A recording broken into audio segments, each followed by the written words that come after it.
नमस्कार मंडळी, श्री स्वामी समर्थ. स्वामी महाराजांच्या कृपेने तुमच्या मनातील सर्व चांगल्या इच्छा या लवकरात लवकर पूर्ण होत एवढी स्वामींना मी प्रार्थना करते आणि आजच्या या नवीन व्हिडिओला सुरुवात करते. वर्षाची शेवटची सौमती अमावस्या ही 30 डिसेंबर 2024 रोजी आहे. सौमती अमावस्येच्या दिवशी भगवान विष्णू आणि देवी लक्ष्मीसह भगवान शंकरांची ही पूजा केली जाते.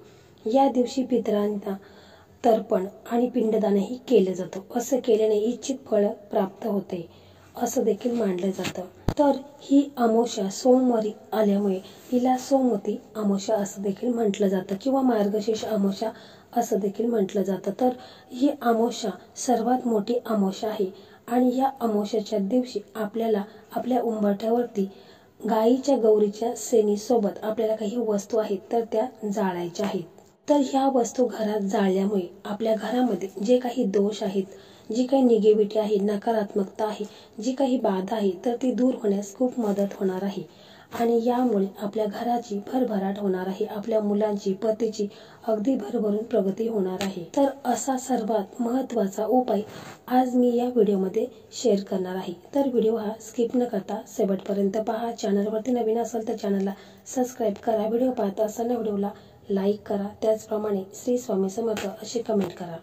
तर सौमती अमावस्या ही सर्वात मोठी अमावस्या आहे आणि ह्या अमावस्येच्या रात्री केलेले उपाय हे शीघ्र फळदायी असतात. याचा अर्थ ते केल्या ताबडतोब त्याचा परिणाम दिसू लागतात. आणि दुसरी गोष्ट म्हणजे धर्मशास्त्रानुसार आणि ज्योतिषशास्त्रानुसार अमावस्याला केलेले उपाय कधीच निष्फळ होत नाही. अनेक लोक आहेत जे खूप कष्ट करत आहेत, मेहनत करत आहेत, तरी देखील माता लक्ष्मीची कृपा त्यांच्यावर होत नाही. आयुष्यभर काबाड कष्ट करून सुद्धा घराची प्रगती होत नसेल, उद्योगधंदा टाकला तर आहे परंतु त्याची बरकत होत नसेल, धनप्राप्तीच्या ह्या ना त्या कारणास्तव आपल्या काही समस्या असतील तर त्या तुम्ही हा उपाय करायचा आहे. तर ह्या उपायामुळे तुमच्या ज्या काही समस्या आहेत, अडचणी आहेत, जे काही तुमच्या घरामध्ये नकारात्मकता आहे, वाईट दोष आहेत, वाईट शक्ती आहेत तर त्या दूर होण्यास खूप मदत होणार आहे आणि यामुळे लक्ष्मी मातेचे आगमन तुमच्या घरामध्ये होणार आहे. पहा, आपण खूप कष्ट करतो, मेहनत करतो परंतु आपल्या कष्टाला नशिबाची साथ मिळत नाही. आपल्याकडे जी प्राप्त लक्ष्मी आहे तर ती स्थिर ठेवण्यासाठी आपण काही उपाय, काही सेवा ह्या करायच्या आहेत. लक्ष्मी मातेला आपल्या घरामध्ये स्थिर ठेवण्यासाठी काही उपाय आपण करत असतो आणि म्हणूनच आपण या दिवशी म्हणजे संध्याकाळी आपल्याला 6:30च्या नंतर आपण हा उपाय रात्री 12 वाजेपर्यंत कधीही करू शकता. या उपायासाठी आपल्याला अगदी थोड्याच वस्तू लागणार आहेत ज्या तुमच्या घरामध्ये सहज उपलब्ध आहेत. याला काही जास्त खर्च वगैरे नाही. हा उपाय तुम्ही 6:30च्या नंतर करायचा आहे. तर या उपायासाठी आपल्याला गाईची गौरी लागणार आहे तर जी प्रत्येकाच्या घरामध्ये असते. जर नसेल तर धार्मिक दुकानामध्ये ही तुम्हाला सहज मिळून जाईल. तुम्हाला अगदी छोटासा तुकडा ह्या गौरीचा आणायचा आहे. त्याच्यानंतर आपल्याला 5 अखंड लवंगा लागणार आहेत. फुलवाल्या लवंगा आपल्याला घ्यायच्या आहेत.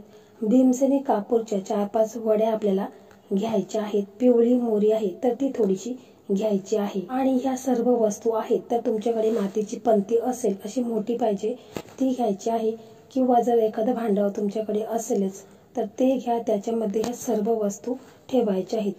त्याचप्रमाणे जी गौरी आहे तर तिचे तुकडे करायचे आहेत, छोटे छोटे तुकडे करायचे आहेत. त्यातला एखादा तुकडा जरी तुम्ही त्या पंतीमध्ये ठेवला तरी देखील चालेल. त्याच्यावरती आपल्याला भीमसेनी कापूरच्या 4-5 वड्या ठेवायच्या आहे. सर्व साहित्य आहे तर त्याच्यामध्ये आपण ठेवायचं आहे. त्याच्यानंतर ही पंती आहे तर ती तुम्ही तुमच्या देवघरासमोर ठेवायची आहे. त्यापूर्वी देवघरासमोर एक दिवा लावायचे, अगरबत्ती लावायची आहे. आपली तुळशी माता आहे तर तिथे देखील एक तुपाचा दिवा हा अवश्यच लावायचा आहे. त्याच्यानंतर तुम्हाला हे सर्व साहित्य एका पंतीमध्ये ठेवलेलं आहे. त्याच्यामध्ये आपल्याला थोडंसं तूप टाकायचं आहे. गाईचं शुद्ध तूप आपल्याला टाकायचं आहे आणि मग तिथे आपण बसून महालक्ष्मी अष्टकंचं पठण करायचं आहे किंवा ओम श्री महालक्ष्मी नमो नमः हा मंत्र तुम्हाला 11 वेळा म्हणायचा आहे. त्याच्यानंतर ही पंती आपण उचलायची आहे आणि आपले जेवढे रूम आहेत म्हणजे तुमचा हॉल असू द्या, बेडरूम असू द्या, किचन असू द्या, सर्व भिंतींना ही पंती टच करून घ्यायची आहे आणि त्याच्यानंतरच आपण ही पंती आहे तर ती आपल्या उंबरठ्यावरती न्यायची आहे आणि मग तिथे ही प्रज्वलित करायची आहे. प्रज्वलित केल्यानंतर ना आपल्या घराचे जे दरवाजे आहेत, खिडक्या आहेत, तर त्या उघड्या ठेवायच्या आहेत, जेणेकरून हा जो धूर आहे तर तो पूर्ण घरामध्ये आपल्या गेला पाहिजे. अशा पद्धतीने आपल्याला तो धूर जास्तच करायचा आहे. त्याच्यामध्ये तुम्हाला शक्य असेल तर अजून थोडा कापूर हा टाकायचा आहे आणि जास्तीत जास्त धूर होईल. यामुळे काय होईल की आपल्या घरामध्ये जी काही वाईट शक्ती आहे, जे काही दोष आहेत, अलक्ष्मी आहे, तर ती घराबाहेर निघून जाईल. अशा पद्धतीने आपल्याला जेवढा शक्य होईल तेवढा धूर हा करायचा आहे. कारण ह्या सर्व वस्तू आहेत तर त्या सर्व वस्तू खूप प्रभावी अशा आहेत.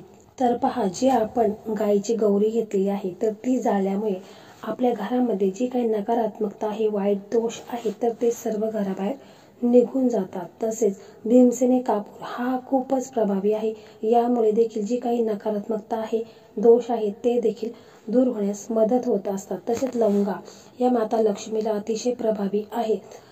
तर ह्या लवंगा जाळल्यामुळे, लवंगाच्या वासामुळे माता लक्ष्मी ही आपल्या घराकडे आकर्षित होत असते. आणि पिवळी मोहरी ही देखील काही बाधा असतील, काही समस्या असतील, तर त्या दूर होण्यास खूप मदत करत असते. तर ह्या सर्व वस्तू खूप प्रभावित आहेत आणि ह्या जाळल्यामुळे आपल्या घरातील जी नकारात्मकता आहे ती बाहेर जाईल आणि घरामध्ये लक्ष्मी ही कायम आपल्या स्थिर राहील. आणि घरामध्ये जेव्हा असं प्रसन्न वातावरण निर्माण होतं त्यावेळेस आपल्या घरातील सर्व व्यक्तींचे आरोग्य चांगले राहते. त्यांच्यावर कोणतेही संकटे, अडचणी, समस्या ह्या येत नाहीत. त्यांची कोणतेही कामं आहेत तर ते पूर्ण होत असतात. त्याच्यानंतर बघा, हे सर्व झाल्यानंतर, हे थंड झाल्यानंतर तुम्हाला एखाद्या झाडाच्या कुंडीमध्ये हे टाकून द्यायचं आहे किंवा तुमच्या घरामध्ये जो बेसिंग असतो तर त्याच्यामध्ये पाणी टाकायचं आहे आणि बेसिंगमध्ये टाकून दिला तरी देखील चालेल. तर हा उपाय आहे ना, तर हा उपाय तुम्ही प्रत्येक अमावस्या, पौर्णिमेच्या दिवशी केला तरी देखील चालेल किंवा शनिवार, मंगळवार या दिवशी केला तरी पण चालेल. तर मंडळी, अशा प्रकारे आजचा हा व्हिडिओ होता. तर हा व्हिडिओ तुम्हाला कसा वाटला कमेंटमध्ये नक्की सांगा. व्हिडिओ आवडला तर व्हिडिओला लाईक करा, शेअर करा आणि चॅनलला सबस्क्राईब करा. धन्यवाद.